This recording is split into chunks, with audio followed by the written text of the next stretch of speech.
Salut, j'étais en train de penser à vous. Vous savez, quand on travaille dans l'énergie, quand on travaille avec l'énergie, quand on est dans le milieu spirituel, on parle souvent de l'ombre et de la lumière. Et il se trouve que là, je suis en train de me frapper une rando. Je ne sais pas si vous allez voir là-bas derrière. Voilà. Donc là-bas au fond, c'est Grenoble. Et ça grimpe. Voilà, je suis en train de me rendre là-haut, là. Vous voyez un petit peu les remontées mécaniques, bref.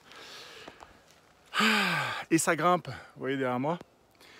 Et il se trouve qu'effectivement, on a tendance à croire et à penser que dans la lumière et dans l'ombre, en fait, il faut choisir la lumière.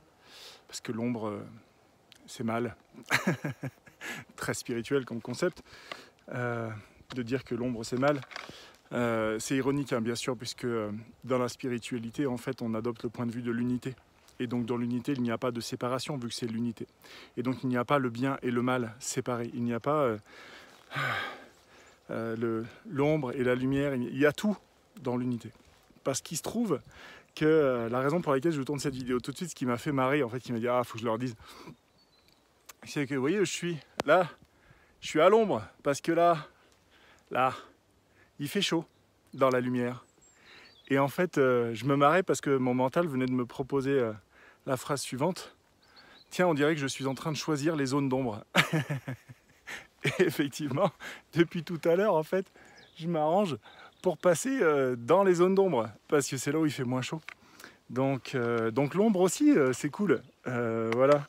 Et c'est cool et ça ne l'est pas. Et tout dépend de comment on regarde la chose. Donc voilà, c'était un premier jalon. Je pense que ça doit faire une bonne heure que je grimpe là. Je ne sais pas si vous allez voir là. Voilà, je suis parti d'ici là. Donc ça doit faire à peu près une heure, je pense. On se retrouve à la prochaine épisode. Ciao. Je suis en train de m'apercevoir que j'ai pas forcément envie de monter vite. Il y a quelques années, lorsque j'ai fait ma première retraite en randonnée comme ça, ce format-là, 2 jours, tout seul, autonomie totale, j'ai vraiment réalisé à quel point je fonçais tête baissée et je comprenais pas pourquoi je n'arrivais pas à ralentir. C'était juste impossible de ralentir le rythme. Et donc il fallait que je m'arrête tout le temps pour reprendre mon souffle. C'était débile. Pour une randonnée tout seul, avec zéro contrainte horaire. Et en fait, là, je suis en train de m'apercevoir que j'ai pas forcément envie de forcer, d'être performant. J'ai pas forcément envie d'être le meilleur ou d'être fier de moi. Sous-entendu l'idée que si je vais vite et si je fais l'ascension avec tant de mètres de dénivelé dans un temps donné, du coup je suis un champion, quoi, tu vois. Ce qui pourrait aller chercher l'idée de j'ai besoin d'être fier de moi, j'ai besoin d'être reconnu. Et non, là ce que j'ai envie de faire, c'est vraiment profiter du trajet. Donc en fait je vais lentement, je m'arrête souvent, j'observe, je ressens, je profite de là où je suis à chaque étape. Mais c'est certain que du coup à chaque fois que je reprends la marche, il y a des pensées qui viennent et qui débriefent un petit peu ce que je perçois à l'intérieur de moi, ce que je perçois à l'extérieur de moi. C'est vraiment intéressant. Vraiment très intéressant de se connecter à cette énergie qui a envie de profiter de la balade, de l'expérience, plutôt que de faire un score. On dirait qu'il y a un petit peu moins de yang dans mon énergie et c'est cool. C'est cool, c'est agréable, vraiment, à suivre. Alors, ouais, je me suis arrêté encore. Une ampoule au pied gauche était en train de me chatouiller. Donc il fallait régler ça rapidement avant que ça dégénère. Et pendant que je m'arrête, je vois un gars qui monte. Alors il n'est pas équipé comme moi. Hein. Là, moi j'ai 15 kilos de sac à dos, avec la tente et la flotte et tout ça, et donc de quoi manger, dormir et compagnie. Lui il montait léger, il avait juste un tout petit peu d'eau et des bâtons. Et quand le gars arrive à peu près à ma hauteur, je le salue. Je lui dis non, alors je lui salue pas avec l'humain, je lui dis juste bonjour. Puis il me répond pas. Je dis bon. Et en fait, quand il passe à côté de moi, le gars a des écouteurs de sport et des écouteurs. Donc il est en train de marcher en bombardant. Donc vous savez, c'est la logique de faire un peu les trails, les courses de montagne. Et donc il attaque quoi. Il attaque, il s'arrête pas. Je sais pas où il est déjà parti. Il est déjà parti loin. Et visiblement, le gars a de la musique ou quelque chose en tout cas qui l'isole de l'environnement extérieur. J'ai l'impression que lui et moi, on n'est pas venus faire la même expérience. On est au même endroit, mais on n'est pas du tout en train de faire la même expérience. Et ça, c'est intéressant parce que, tu vois, par rapport à la vie que tu as, à l'endroit dans lequel tu es dans ta vie, eh bien, dépendamment de l'intention et de l'équipement, tu ne fais pas du tout la même expérience. Est-ce que tu es en train d'avancer tête baissée et en train de chercher un résultat et une performance? Ou est-ce que tu es là pour te balader dans ta vie et profiter de chaque instant? Quelle est l'intention finalement que tu as dans ton chemin? Je te lis ces pensées parce que je crois que c'est assez intéressant. Grenoble, le massif du Vercors, haut lieu de la résistance. C'est tout à fait d'actualité. La Chartreuse, qui est une montagne avant d'être de l'alcool, bande de piches. Je sais pas si vous avez l'environnement sonore, il y a des mecs en bas qui bossent pour préparer les remontées mécaniques à la station pour l'hiver. Mais malgré tout, paysage incroyable. Donc là-bas au fond, c'est 300 mètres d'altitude. Ici, je dois être à peu près à 2000.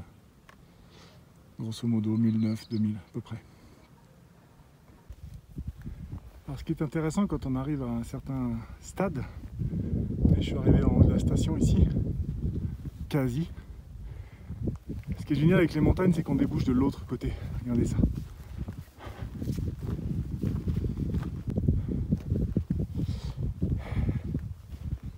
Exactement. Majestueux. Bon, je suis arrivé en haut. Je trouvais ça dur. Je sais pourquoi maintenant. Croix de Champs-Rousse, 2250.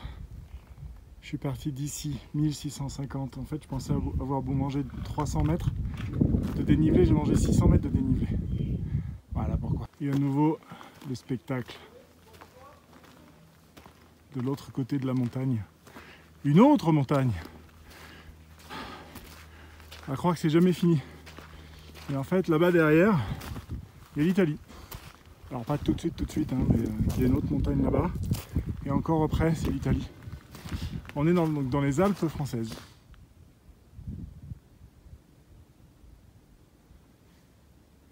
Malheureusement, la vidéo rend pas justice au paysage quand on est devant.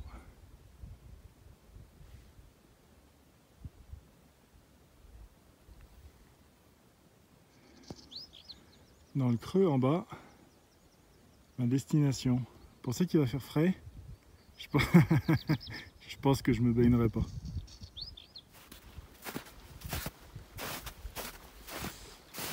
Oui, absolument, on est mi-juin, mais on est à 2000 mètres d'altitude, donc...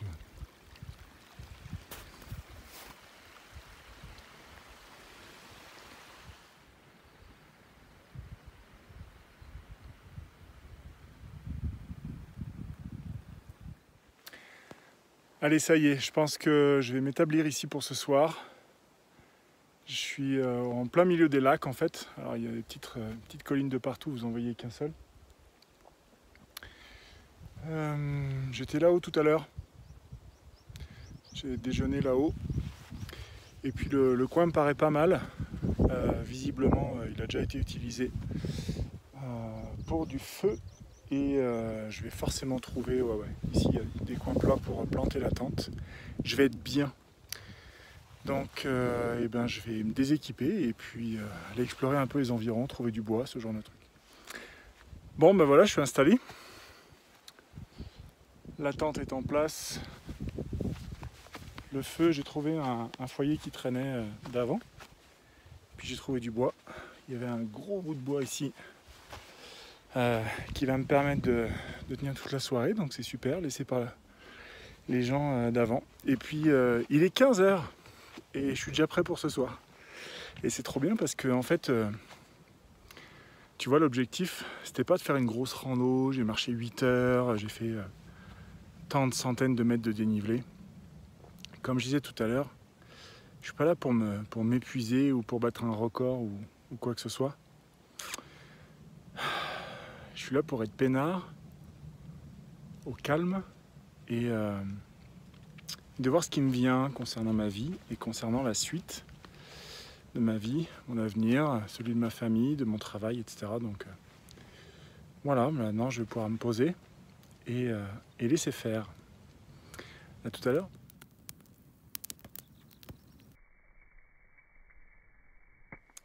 Bon, 18 h, comme tu vois, le ciel, c'est pas ça. Il commence même à pleuvoir un peu. Donc je vais me réfugier sous la tente.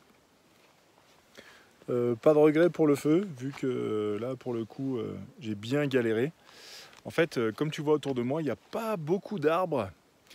Donc j'ai dû aller à 10 minutes là-bas trouver quelques bouts de bois. Mais sans plus de bois, pas de feu. Et pour le coup, c'est pas très grave. Parce que là, s'il se met à rincer à 6 h du soir, le feu aurait servi à rien. Et comme tu vois, il fait encore jour. C'est pas grave, de toute façon, j'ai fait plusieurs méditations déjà, dont une sieste. Plusieurs méditations cet après-midi, dont une sieste. Et j'ai pas fini, j'ai pas encore toutes les réponses à mes questions, donc je vais me mettre tranquille sous la tente à faire ça. T'entends l'environnement sonore là? C'est cool. C'est cool.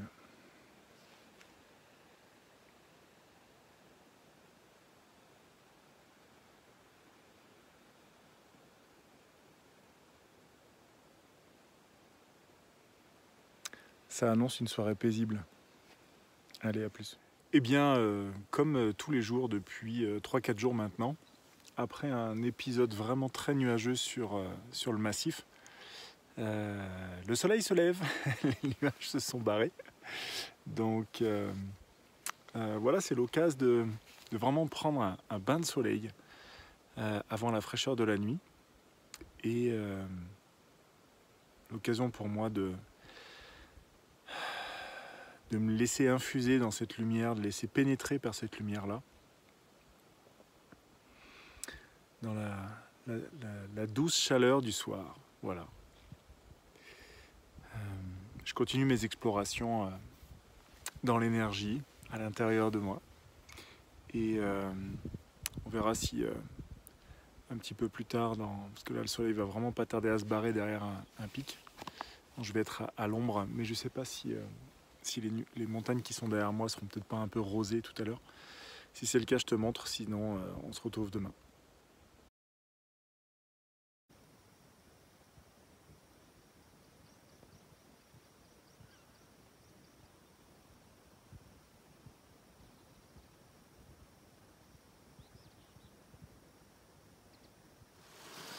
Bon, je rattaque la descente et je fais un arrêt à la source. On refait le plein d'eau. Voilà d'où vient l'eau potable que nous avons dans nos robinets à la maison. La fonte des glaciers, de la neige d'hiver qui remplit les lacs et qui finissent par se déverser plus loin. Alors ce qui est marrant, c'est que l'eau de fonte de neige a un goût particulier. En fait, c'est de l'eau déminéralisée, donc elle a un petit goût bizarre, mais ma foi, ça hydrate quand même. Allez, je continue la descente. Alors tu vois, la raison pour laquelle j'adore la rando, et pour laquelle je pars une fois par an, 2 jours, tout seul, c'est pour ce genre de choses. Regarde, je te montre. Tu vois, le chemin il passe là, et en fait on passe sous un arbre, qui semble mort, hein. Il est couché, à moitié arraché. Regarde un peu ses racines. Visiblement, il n'a pas réussi à se faire des racines sur le rocher. Il a pu se faire des racines que sur la terre qui était à côté. Pourtant, regarde au-dessus. On a encore... ça pousse là, donc en fait ça prend des racines ici. Et ça continue de vivre. Et on a encore du vert. Alors cette partie-là est morte, c'est certain, c'est son passé. Mais lui, il est tourné vers l'avenir. Et même si il s'est un peu gouré au niveau de l'emplacement, qui serait le meilleur pour lui, il a trouvé encore de quoi rebondir et repartir vers le haut.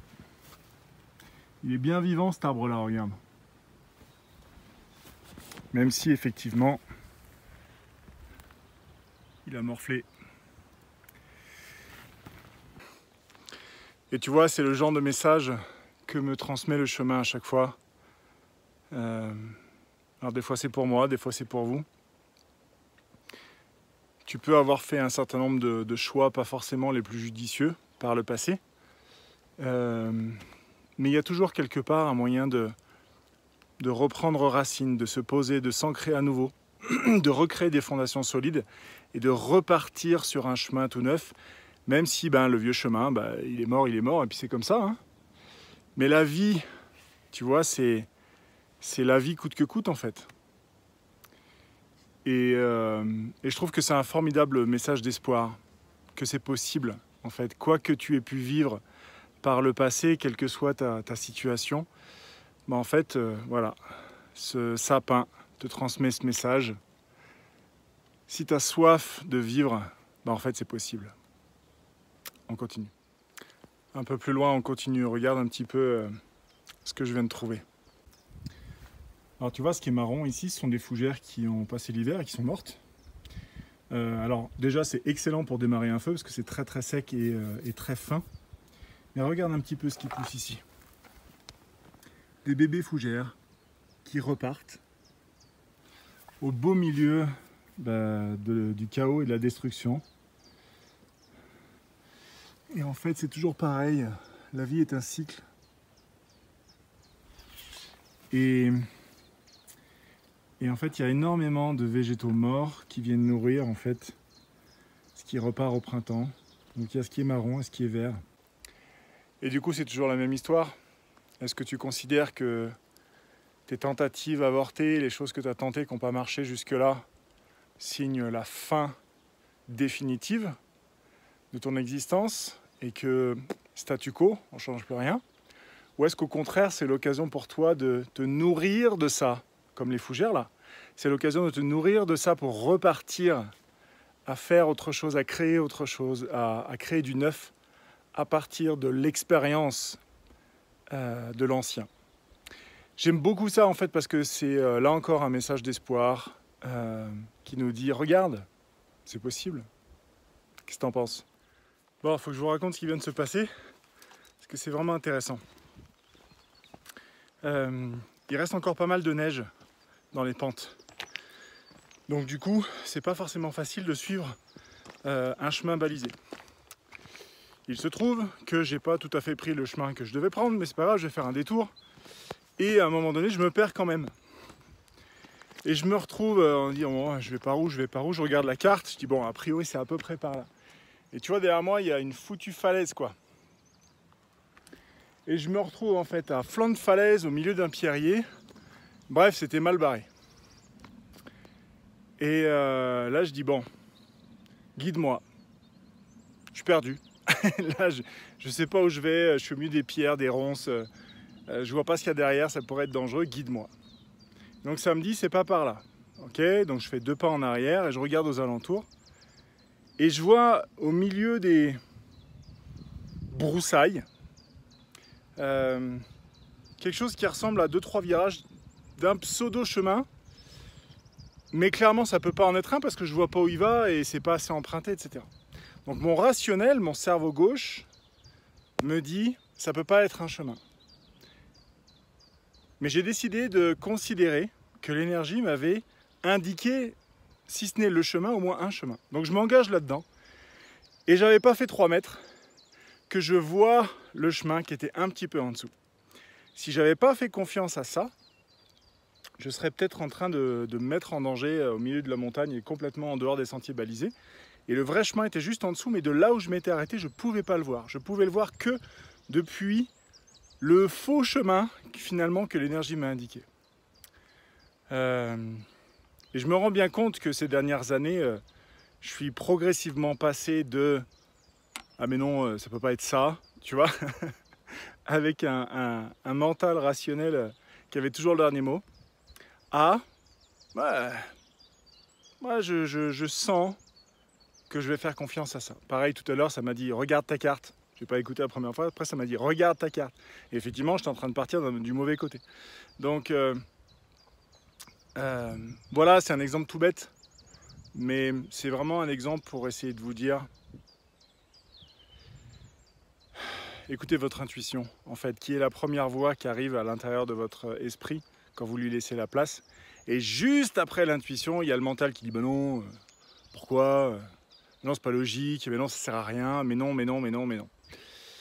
C'est aussi lui qui commence ses phrases par oui, mais. Donc toutes les phrases qui commencent par oui, mais ou qui commencent bah non, pourquoi, ou mais non, bah a priori c'est plutôt le mental.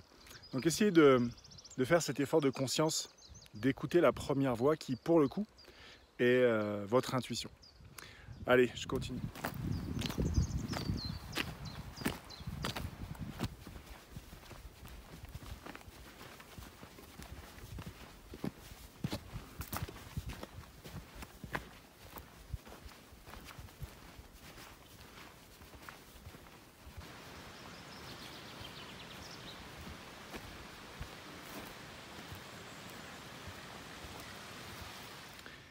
Bon, je fais une pause à l'ombre pour manger et pour me reposer aussi parce que mine de rien, le sac c'est pas beaucoup allégé vu que j'ai refait le plein d'eau avant de repartir.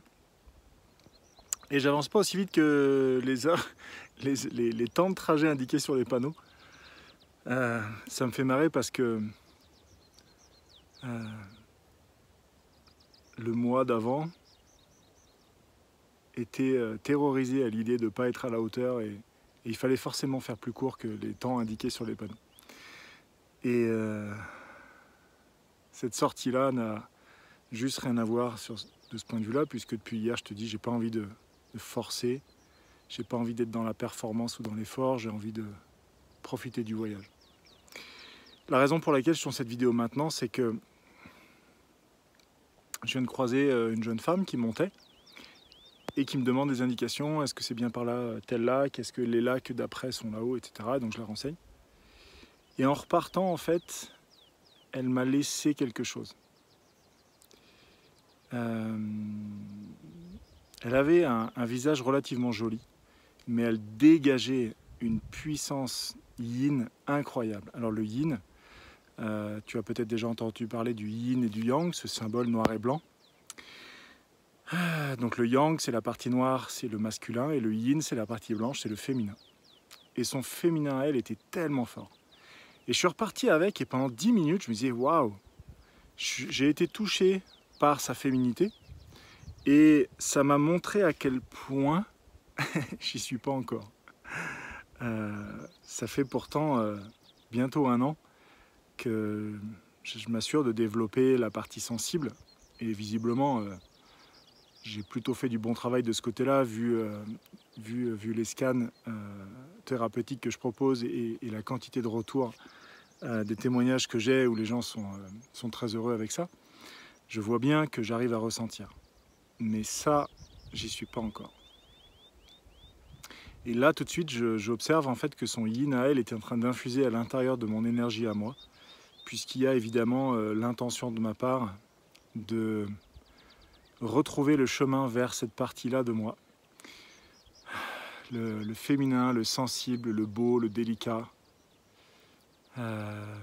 L'inspirer aussi.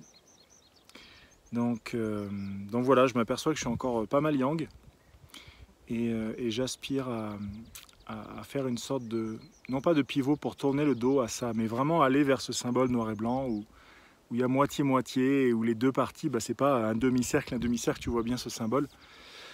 Il y a une raison à tout ça et voilà, donc prise de conscience à l'instant en croisant une personne. Je vais prendre le temps de manger et puis laisser infuser tout ça et puis on se retrouve pour la suite.